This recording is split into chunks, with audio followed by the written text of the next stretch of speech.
Good afternoon, everyone. Welcome to this Africa-focused panel discussion. I will be the moderator for this session with a brief introduction of myself and the landscape before giving the floor to our panelists. So my name is Eren Kelekci. I am based in Abidjan, Ivory Coast, and I'm working for the African Development Bank as Chief Investment Officer, Private Sector, covering food and agriculture, forestry, cotton across Africa. The African Development Bank was founded in 1964 as a fully Africa-focused development institution.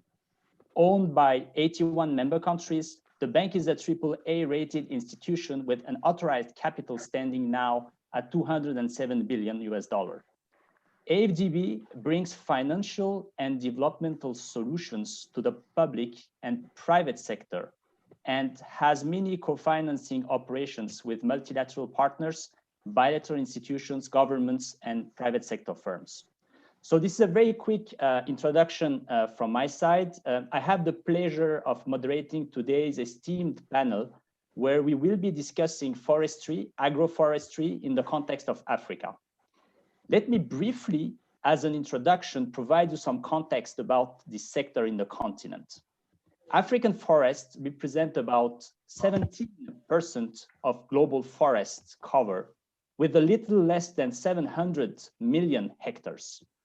The ecosystem is composed of about 9 different categories, ranging from tropical rainforest, tropical moist, tropical dry, tropical shrubs, tropical mountain forest, subtropical humid forest, subtropical dry, subtropical mountain forest, and finally, plantations.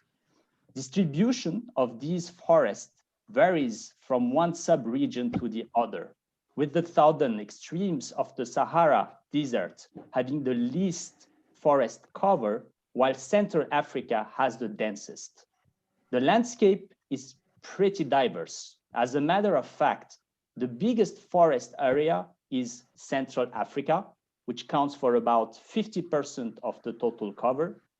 But the biggest planted areas are in Southern Africa, North and West Africa.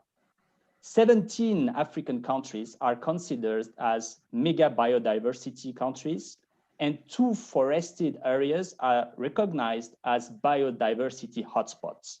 And these are the Upper Guinea Forest in the west and the Eastern Arc Mountain Forest in the east.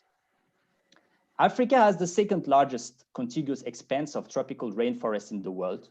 The Congo Basin represents effectively about 65% of sub-Saharan Africa's biodiversity. However, this is the case for some other geographies as well, deforestation and forest degradation are sizable challenges on the continent. Forestry and agroforestry, through all their dimensions, do have a multifaceted utility and in many instances offer an investment opportunity. Climate security, water security, food security, energy security, health security, livelihood security are the multiple dimensions of investing into forestry and agroforestry. In this context, we will today tackle a number of topics on the potential of sustainable forestry and agroforestry in Africa from the perspective of the private sector, their related value chains, the challenges, the expectations from the perspective of financiers and investors, the development footprint, but also where we do see the future of the sector on the continent.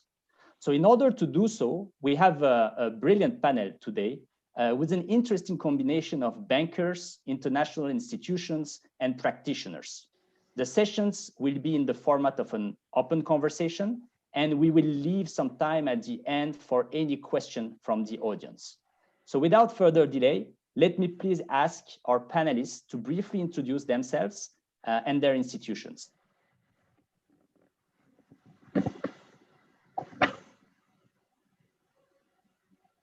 Well, maybe I can start. Thank you, Eren. My name is Marco Boscolo, and I'm a forest economist. And I work with the Food and Agriculture Organization of the UN. As a UN agency, FAO has 3 goals, one of reducing rural poverty, one of addressing food insecurity, And one important goal, which is to promote the sustainable management of natural forests, including natural resources, including forests. And so we look at forests really within this scope of promoting local development, socioeconomic developments. I work in the forestry division, which is one of many divisions within FAO. Basically, my work is around creating opportunities to advance these goals, to opportunities for people and the planet. And more specifically, my work focuses on supporting and strengthening the sustainability of forestry value chains, to promote inclusion and the integration of the poor in forestry value chains, to facilitate access to finance, especially private finance. And I do that in collaboration with a number of projects like that you might have heard, like the Forest and Landscape Restoration Mechanism or the Forest and Farm Facility, among others. So this is a quick introduction for me. Thank you, Eren. Thank you very much. Maybe we can follow with Jari and then Gaëtan and last but not the least, Festus. Okay, thank you, Eren. Hello and greetings from Helsinki, Finland. It has been very interesting 2 days. Thank you all for the good presentations and discussions. My name is Jari Matero, and I'm the head of agriculture and forestry portfolio at FinnFund. And FinnFund is the Finnish development finance institution. We invest in private companies in developing countries, and our investment amounts vary between $1 and $25 million per transaction, and we can do equity, mezzanine, and loans. FinnFund actually has quite a long background in forestry investments, especially in plantation forestry in emerging markets. We have made forestry investments since the 1990s, and we actually have a team of foresters in-house. And at the moment, our forestry portfolio and commitments are about 170 million euros, which is about 20% of our total portfolio and commitments of about 1 billion. And that's actually higher than any other development finance institution. And our investees, the forestry companies, have planted about 145,000 hectares, out of which 87,000 hectares is actually in Africa. And FinnFund has a carbon net negative investment portfolio due to the forestry investments that we have made. And the investments in forestry and agroforestry actually removed about 240,000 tons of CO2 equivalent from the atmosphere in 2019. And actually 3/4 of that is in Africa. And almost all of our portfolio assets are FSC certified. And in Africa, we have invested into forestry companies such as Agroforestry in West Africa, New Forest Company in East Africa, Green Resources in East Africa, and Kilambero Valley Tea Company in Tanzania. It's a pleasure to participate in this panel discussion, and thank you for the invitation. Thank you. Great. Thanks, Jari. Gaëtan speaking. I'm working at BIO, the Belgium Development Bank, so the equivalent of FinnFund. We also have about 1 billion in management, so we are with FinnFund among the small DFI in this world, and we have 50% of our portfolio invested in Africa. And so I'm in charge of the SME corporate investment, which is a vast majority is agri or agroforestry, and a little bit in forestry, not that much. I'm glad to be part of the panel and happy to exchange with everyone on this topic. Thank you, Gaëtan. Festus? Hi, everyone. My name is Festus Kiplagat, based in Kenya. I have a background of agroforestry and forestry. As I'm a forestry professional. I'm happy to be part of this conversation. I am chairman and founder of a non-governmental organization that is aggregating communities to accelerate agroforestry, to create more vibrant and resilient landscapes. Basically, connecting that, unlocking the richness that nature has to meet the needs of communities at household level. So we work in the western part of Kenya. We've been able to curate smallholder farmers and pastoralists. So we have aggregated them. We have close to 15,000 farmers in our system. So basically our work is to build their capacity, change their mindsets, and focus them to leverage on the best practices that they have just from household level. So you'll find our communities are more into indigenous and traditional practices. So we're bringing into them the sustainable practices to be able to stimulate their participation in forest and landscape restoration. I'm pleased to be part of this conversation. Thank you. Thank you. Thank you very much, Festus. So without further delay, let me maybe begin with the first question to all of you. Just to put a bit of the landscape here, what is forestry and agroforestry in Africa? Where is the market opportunity, and where do you see the investments happening? In answering the question, I will really ask my panelists to put an emphasis on what makes the sector different in Africa compared to the other regions that you're all covering. Thank you. Marco, maybe can begin with you. Yes, thank you. Well, it's a big question, so I will share some points, and maybe others will hopefully complement. From my perspective and from a perspective of investment, I find Africa to be a very interesting continent. It has been already for about 15 years a continent which is a net importer of wood in value terms. Africa exports a lot of raw material, but imports quite a lot of finished wood products, with a trade deficit, I think of a couple of years ago, was around $2 billion. So definitely there is a huge demand that is really met through imports at this point. And it is only expected to grow and grow significantly, both because of very rapid population growth. Africa is one of the continents that is growing the fastest. I saw some statistics talking about urban population reaching 1 billion by 2040, and also growing economically. Some of the countries in Africa are some of the fastest growing on the planet.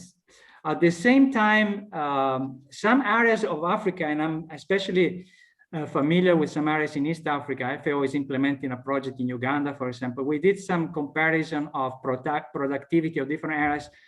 Some areas are some of the most productive in the world, comparable to the southeast of the United States or with Australia, with very high, rapid growth rates, thanks to very attractive climate and soil conditions.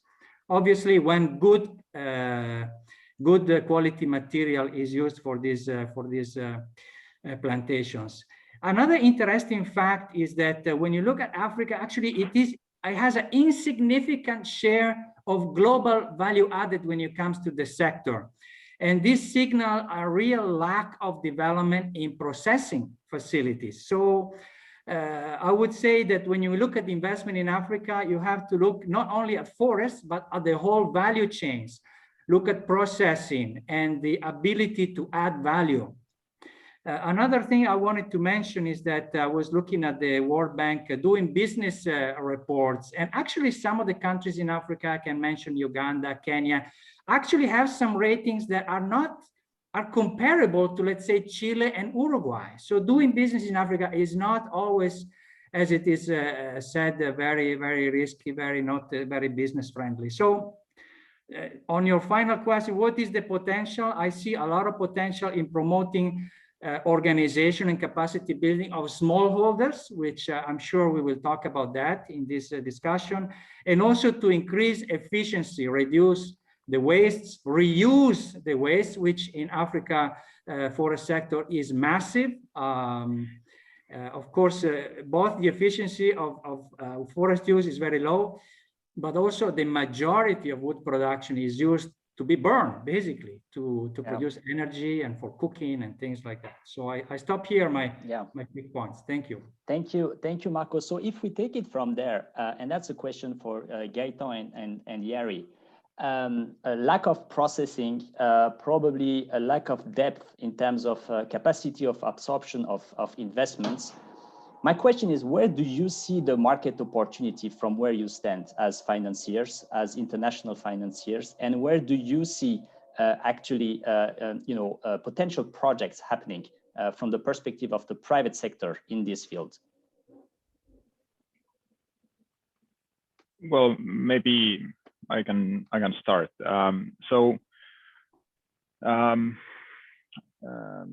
We are mostly following the markets in sub-Saharan Africa.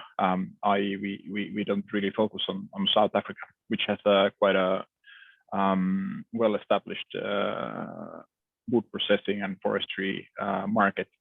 So it's really a young, nascent sector in the sub-Saharan Africa, but that actually gives you a possibility as well, because there's an opportunity to develop sustainable and responsible companies without any significant environmental, social, or other legacy issues that can be found, for example, in some of the larger operators in Southeast Asia. And there's an enormous opportunity, as Marco highlighted. I think the situation is pretty similar to agriculture in the sense that there's a growing import pressure, and in the forestry sector, there's a increasing supply-demand gap of industrial roundwood, which is growing steadily from the current 100 million cubic meters to 250 million cubic meters in 2030. There's a growing demand for wood products, and the question is how much of that will be imported and how much of that will be produced on the ground. And like Marco highlighted, the growing conditions are good, and as you know, for example, in Mozambique, there are industrial scale projects going on. Even one Finnish large company actually examined opportunities to establish operations in Mozambique. So there's a huge opportunity, and I'm sure that those projects will move on in the future. Okay, thank you. Maybe to add to Jari's point is that you have the tandem that needs to work well between having more forests progressively coming on stream while having, let's say, the capacity to absorb and transform locally and create value addition. And so the two needs to go together. And next to that, you have all what is power to be able to have the sawmill functioning, and you need also the logistic to work properly for transport, and so you need to basically have the whole industry progressing together towards a more established market. So we as a funder, we need to be active in the different parts of the value chain and not forget any part of it, otherwise something will go wrong. So that's the only thing I have to add to Jari's point. Yeah, thank you, Gaëtan. So as we all know here, forestry investments and those connected to forestry, especially some very specific agroforestry projects, do also have quite a significant development footprint. And on that context, Festus, because you're involved with local communities, aggregators, and also smallholders, Would you elaborate a little bit about what this developmental footprint is as far as forestry is concerned, taking the example of the projects that you're leading and the example of Kenya, where you're based, for instance? Thank you so much, Eren. For African landscape, there's a lot of development has been skewed towards the urban settings. But there's a huge population in the rural areas. And that is where the opportunities lie. That is where mostly smallholder farmers are based and pastoralists. And Africa being more than 75% arid and semi-arid. So the key thing is to create a movement from the perspective of the rural setup. In other words, stimulating community movements, looking at the value chains that are existing, both non-tree based and tree based. So having underscored the existing value chains, then ignite the value addition, aggregate communities to put together the products that they have. But the challenge therein is the middlemen that exist between the communities and the existing market. So there is an opportunity, but there are some challenges for communities to access value for their products. So number one, there's challenge of coming up with those value chains within which are tree-based and non-tree-based, and the challenge of bypassing the middlemen and those gatekeepers so that communities access have value for the investment. And the other opportunity also is to create an incubator for farmers to transform their mindsets from the traditional practices, the traditional way of life, into a more value additional dimension. Yeah, so that is how it should be structured. So an agroforestry poses that opportunity to bring the integration so that communities can leverage on the already known best practices to create that footprint on the ground, on the grassroots. So that is how the communities have been interacting. So basically more of changing their mindsets into value for what they are involved in. But a lot of this is more into social investment. There should be a value that should be placed on the environmental aspect of what communities involved in. If you talk about carbon offset, carbon financing, so how can that benefit directly the communities? Thank you, Eren. Thank you. Thank you very much. Maybe if Eren, if you allow me, maybe just to add to that regarding development.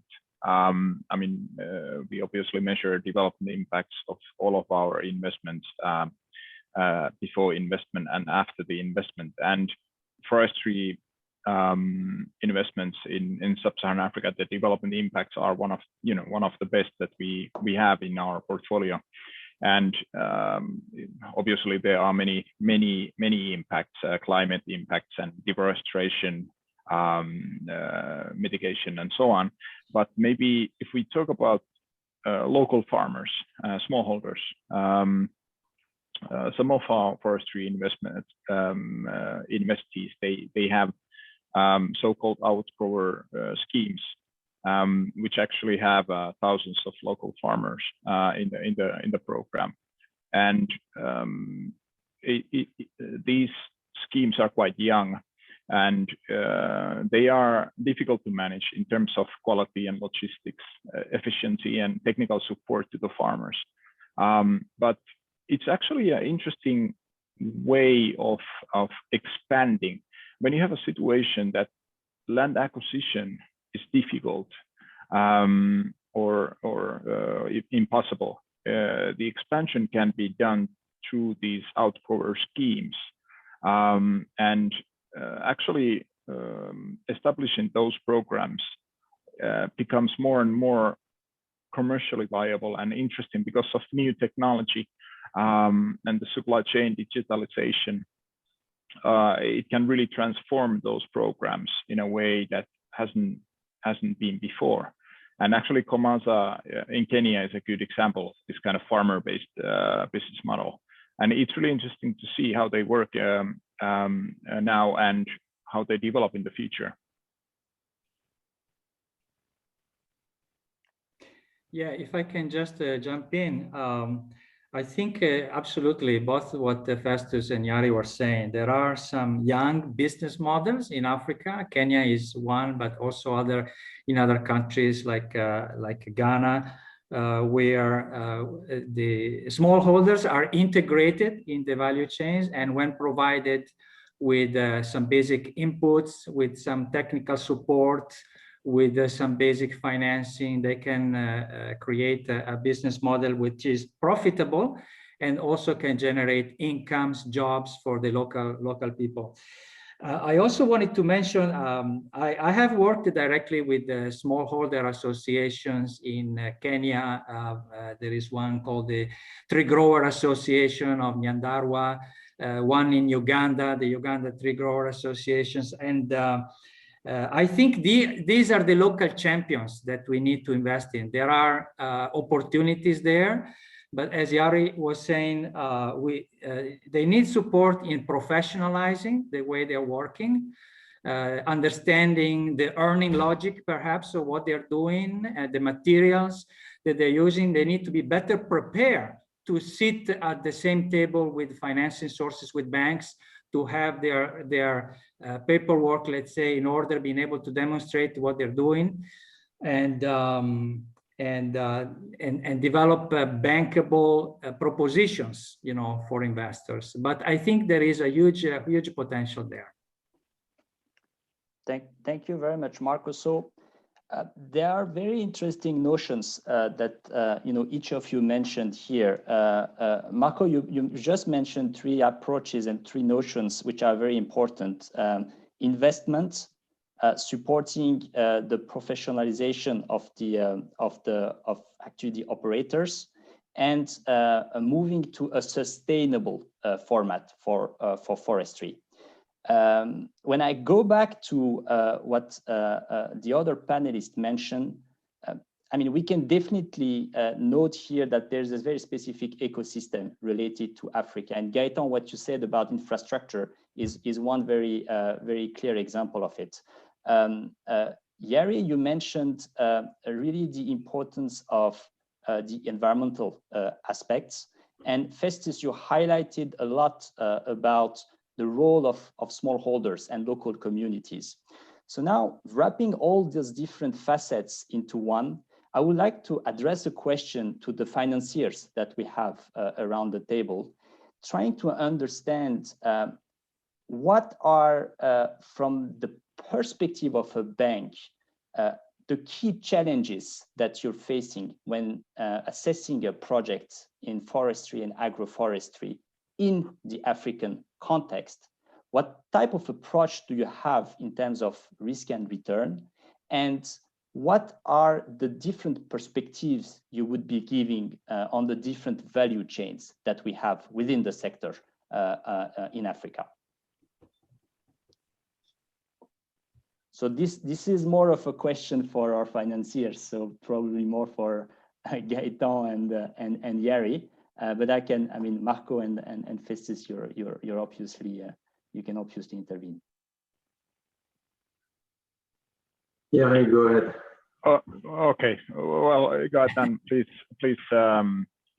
at any point. So, I mean, we have made investments in Latin America and Southeast Asia, and also forestry in Africa. And I think one of the conclusions is that the equity investment return profile should be actually higher in Africa compared to Latin America, for example, due to the higher political and country risks. And it's not that easy to achieve 15% IRR, which should be and would be required in poorer countries in sub-Saharan Africa. That is due to the long-term nature of the investment. When you are investing in young forestry companies, and hence I think we really need and we see room for blended finance in the sector to support the forestry industry developing in Africa. Yeah, totally the case. And so you know, as a funder, like for any industry, you want to have a company that has already proven cash flow and ability to deliver its business plan, or at least the first part of it. And it takes quite a while for a forestry company to at least the primary forest production to reach that level. And therefore, it is much more challenging for a bank, even doing through equity investment, because forestry is mainly about equity due to the long-term nature of the funding, to be able to be active. So that's really the trick. So for a development bank, the easiest path is to go for financing the first processing aspect of it, when you have already some size of primary forest available that you can renew and finance the renewal of it, but you start to have some, I mean, at least a visibility that within 2 to maximum 3 years, you will have some cash flow generated from the forest. When it's not like that, blending is quite critical, because high IRR, because the compounding effect of the IRR you need to get, when you start to speak about 5 years down the line, you need to have a return which is sizable considering the risk you are taking. It starts to be very difficult to launch new project on that front. So the easy route for all of us as a funder is processing. It's the downstream value chain, basically, or logistic or power related to forestry. Primary forestry, yeah, you also, to avoid a bit the land title issue, smallholder is a good route to tick the box of, okay, land title. So clearly it needs to be a combination, because having like a 50,000 hectares forest in somewhere in Africa, you're exposing yourself to serious, let's say, challenge. So that is the two components that are a bit specific to forestry. For the rest is the usual suspects, is corporate governance, quality of the management, and so on. But that's nothing different from any sector. Yeah, and regarding the forestry companies, I mean, first of all, we typically support companies that try to create quite a large plantation asset.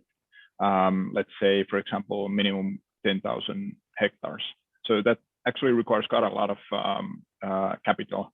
And typically, the companies in sub-Saharan Africa, they are becoming, and they need to become, vertically integrated. So you don't have the ecosystem of the forestry sector. I mean, the wood processing companies, and typically the companies need to do those investments themselves, and that really increases the funding requirement.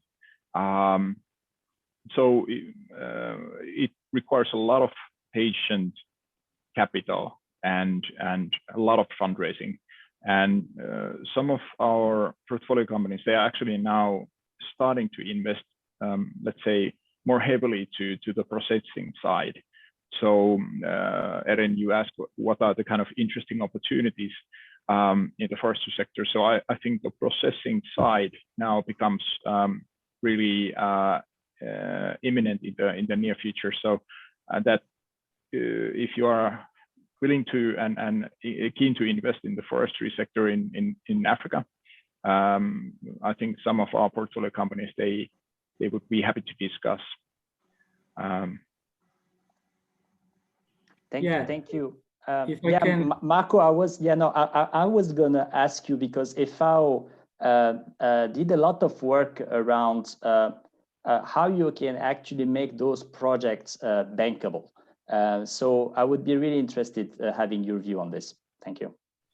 Yeah, thank you. I just wanted to compliment the excellent comments of Jari and Gaëtan, in the sense that we're not a development finance institution, so we don't cover this role, but as we play the role of a neutral forum sometimes and facilitate dialogues between project developers and the investment community, you know, between those who think they have great ideas, but they lack the funding, and the ones who have the funding and they look for the great ideas.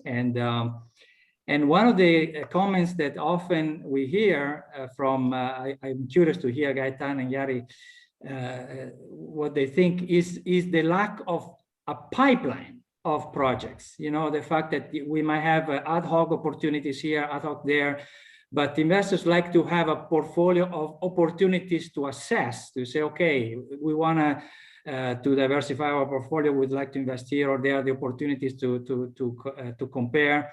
And so this lack of a pipeline is a significant challenge. And so this is one of the things we have tried to mitigate, starting a couple of 1.5 years ago.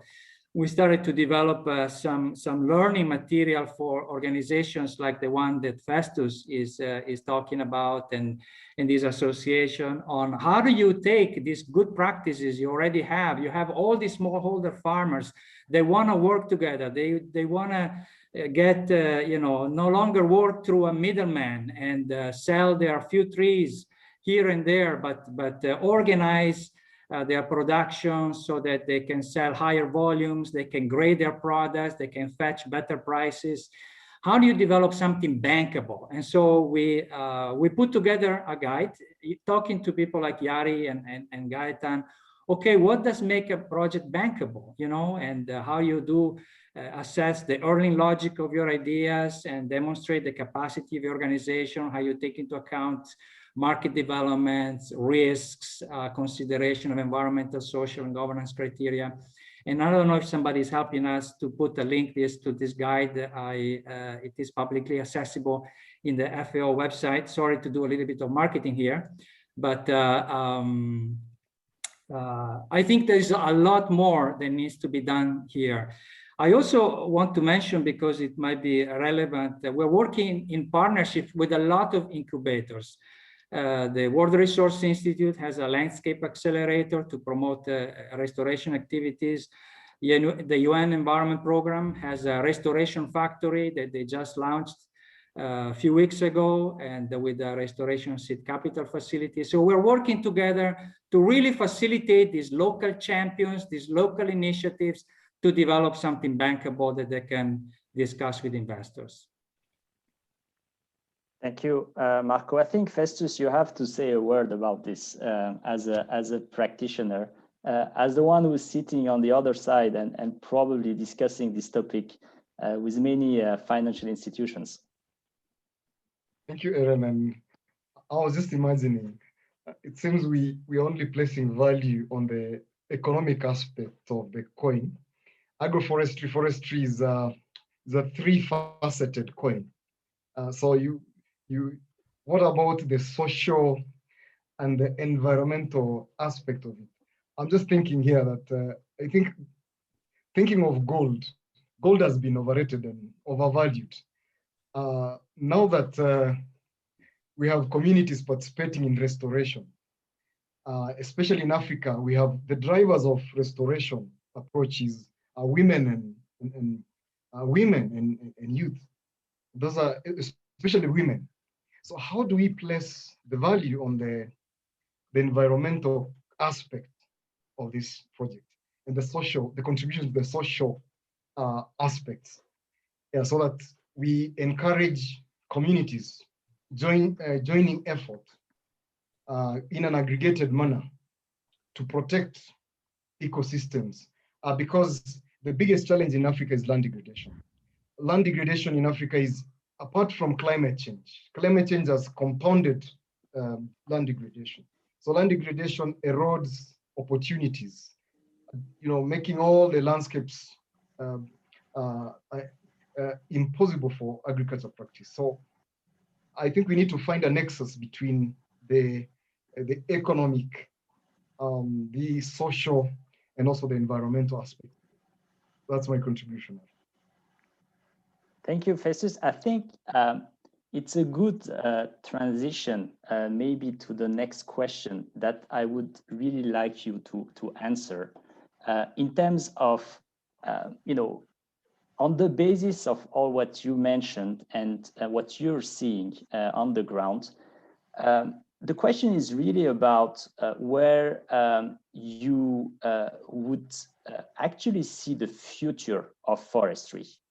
And I think you have a number of very interesting, items for discussion that you can bring on the table today.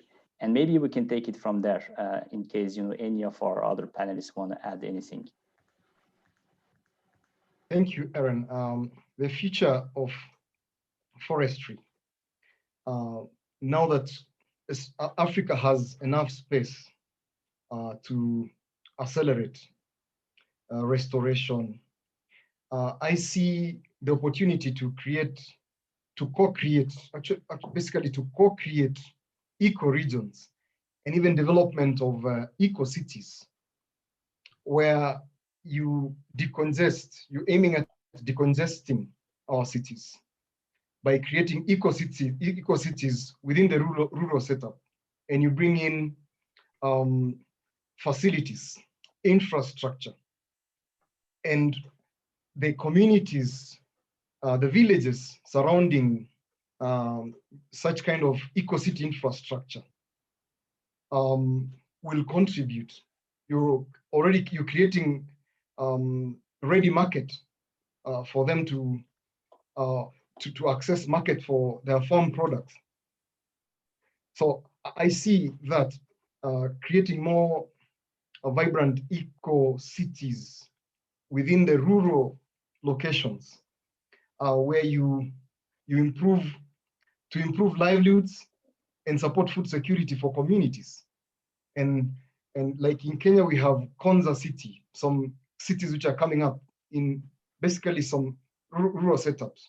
So encouraging communities to participate in economic investments and creating wealth at the grassroots with the knowledge that they already have a ready market within the cities which are created. So you want to leverage on already the best practices that communities have, but you co-create a city within them to provide ready market and to create wealth. Eren. Thank you. Maybe just to add on that, how does the future of forestry look like in Africa? And maybe also relate to what regarding the bankability of the project. So,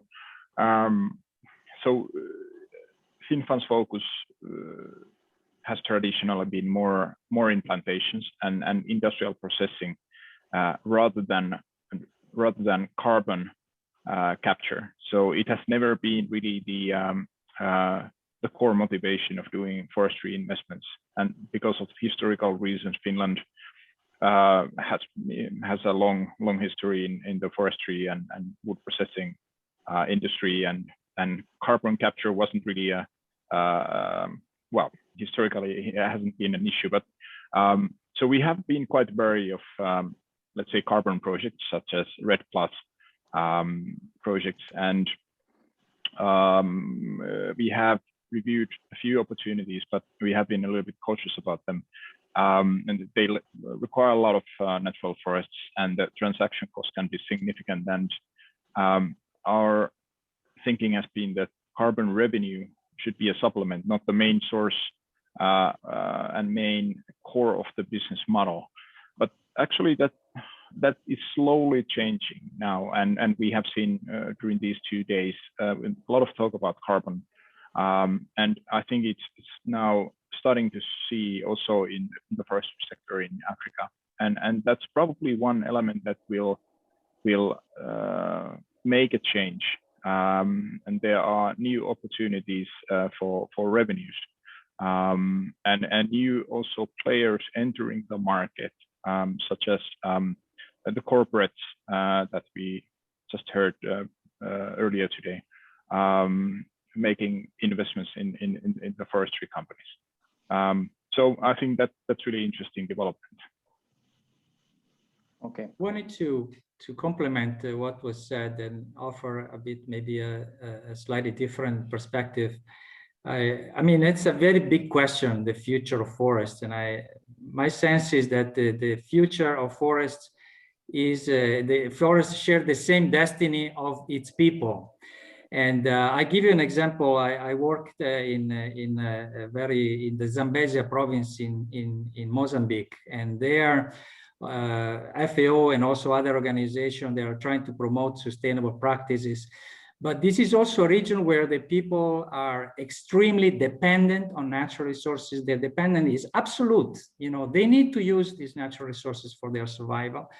And this dependence is driven really by poverty, by illiteracy, and these are also populations that are growing rapidly. So unless we address these developmental things, it is very difficult to see how sustainability will be implemented in this area. So I'm thinking private sector will play definitely a role, but the public sector also needs to come in and make these public investments, these systemic changes in education, in tenure, in promoting the rule of law, these public good services that was mentioned, infrastructure, information. I think the private sector cannot solve this thing alone. The public sector needs to come in and address these public constraints because otherwise, yeah, I believe the private sector will not do it alone. So that's my perspective. And of course, if we can do it, I think Africa is a phenomenal continent with massive potential. Thank you, Marco. Colleagues, it's I think we have about 5 to 7 minutes left. So maybe we can take this time to answer a few of the questions which were asked in the chat box. Maybe the first one I would like to sort of translate, and redirect would be the one around the tools that are made available, exception made of classical, equity or debt or guarantee instruments, to actually support the preparation of projects in order to bring them to a situation where they are bankable, where they become bankable and potentially accessible, I would say, by an investment team within Bio or FinnFund. So really the question, and that's also a potential question for FAO, as you might have such technical assistance vehicles. What is available today as a vehicle or as a concrete tool that can be used by sponsors and promoters to bring them to a stage where your financiers can intervene?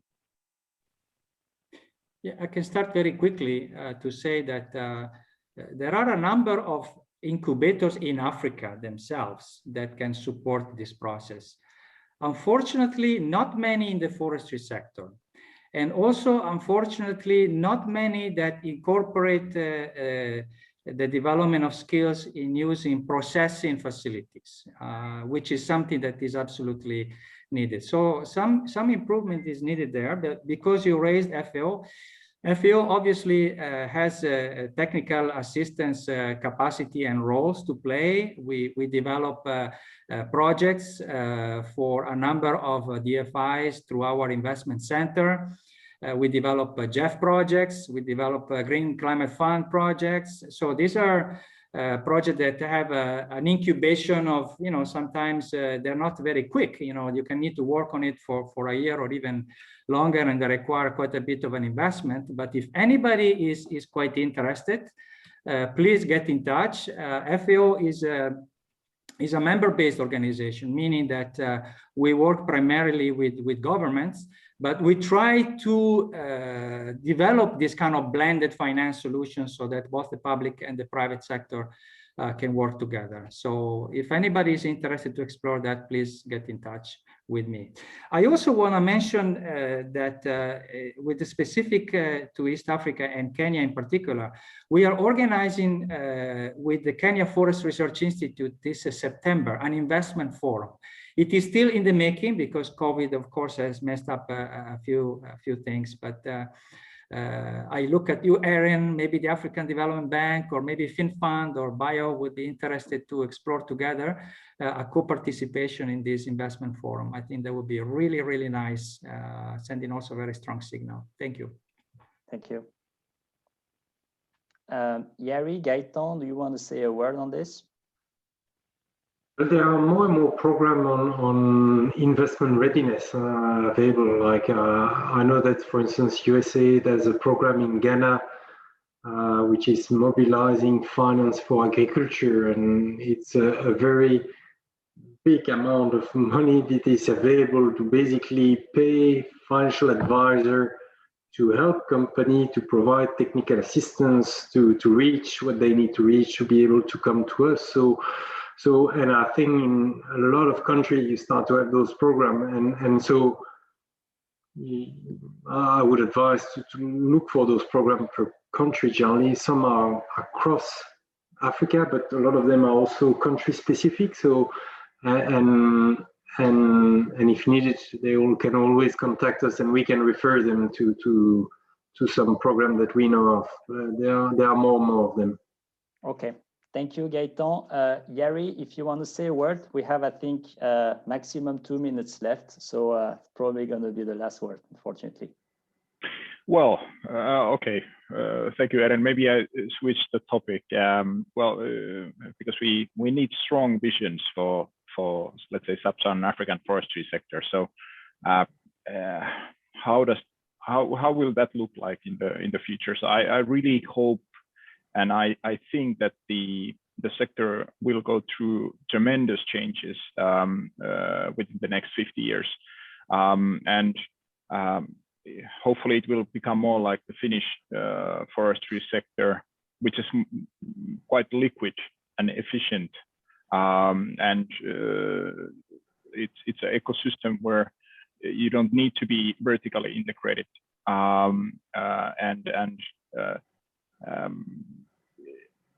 There are some examples, very promising examples in sub-Saharan Africa. I mentioned Mozambique earlier, and I think some of the countries have really huge potential, and I'm sure that during the next 50 years, it will you will see many investments. Thank you very much. Thanks a lot to all my fellow panelists. And we'll probably have some other conversations as a follow-up to today's panel. Thank you very much. Have a nice afternoon, everyone. Thank you. Thank you. Thank you. Thank you. Bye. Bye-bye.